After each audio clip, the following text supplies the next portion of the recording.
আসসালামু আলাইকুম। সবাই কেমন আছেন?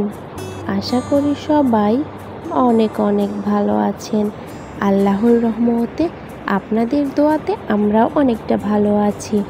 চলে এসেছি প্রতিদিনের মতো নতুন আরও একটি ব্লগ নিয়ে।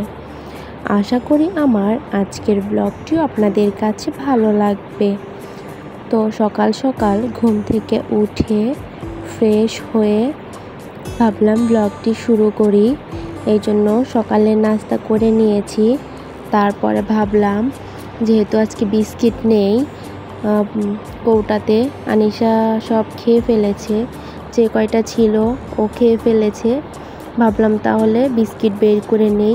আপনাদের ভাইয়া যাওয়ার সময় আমাদের কিছু বিস্কিট কিনে দিয়ে গিয়েছিল, আর সাথে টুকটাক অনেক বাজারই করেছিল, সব বাজারই রয়ে গেছে। তাই আগে ভাবলাম আজকে যেহেতু বিস্কিট শেষ হয়েছে, বিস্কিটটা আগে কৌটাতে উঠিয়ে রাখি। তারপর এদিকে আমি মাম্মামের জন্য ডিম সিদ্ধ দিয়েছি, কারণ মাম্মাম তো সকালবেলায় সেভাবে ভারী খাবার খেতে চায় না। ওর চা বিস্কিট কিংবা চা পাউরুটি ডিম সিদ্ধ হলেই হয়ে যায়, ও ভারী কিছু খেতে চায় না। তো সকালে নাস্তা শেষ করে এখন আমি দুপুরে রান্না করার জন্য চলে এসেছি। এখন আমি রান্না করছি, ভাত রান্না করা হয়ে গেছে, আর সাথে এখানে আমি আলু ভাজি করে নিচ্ছিলাম, কারণ আমার অনেক দিন হলে মনে হচ্ছিল একটু আলু ভাজি করে ভাত খাবো। আমার কাছে আলু ভাজি খুবই ভালো লাগে। আপনাদের কাছে কেমন লাগে সবাই অবশ্যই কমেন্ট করে জানাবেন।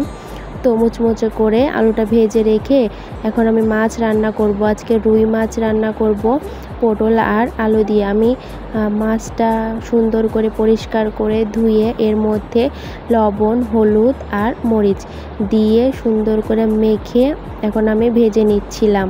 তো এক পিঠ ভাজা হয়ে গেছে, আমি মাছগুলোকে অন্য পিঠ করে দিচ্ছি।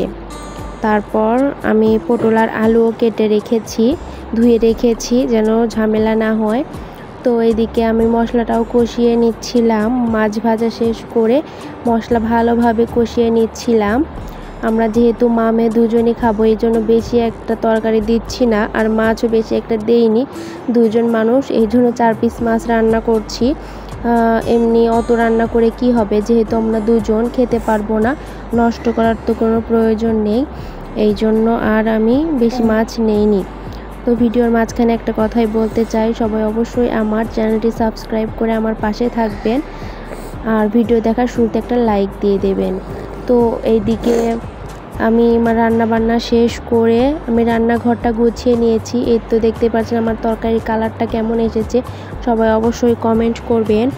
আর যেহেতু আমি গ্রামের বাড়িতে থাকি, যদিও আমার ঘর টিনের, তারপরও আমার কাছে খুবই ভালো লাগে। নিজের বাড়ি বলে কথা, নিজের বাড়ি টিনের ঘর হোক আর ছনের ঘর হোক, যেটাই হোক না কেন, নিজের বাড়ির মজাই আলাদা, এটাতে অনেক আনন্দ থাকে।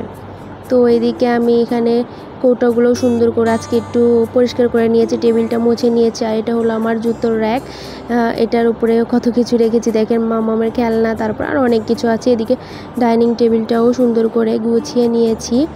তো ওই তো আমার ওই পাশেও একটা বিছানা আছে, বিছানাটাও গুছিয়ে নিয়েছি।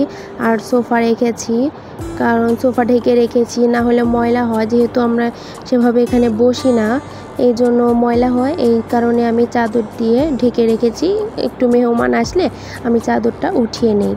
তো এই তো আমি এই ঘর থেকে দেখেন একটা আমার দরজা আছে, এখানে দরজাটা খুললেই পরিবেশটা আমার কাছে খুবই ভালো লাগে। এখানে যদি বসে চা খাওয়া যায়, গল্প করা যায়, আমার কাছে খুবই ভালো লাগে। এই পরিবেশটা দেখতে ভালো লাগে।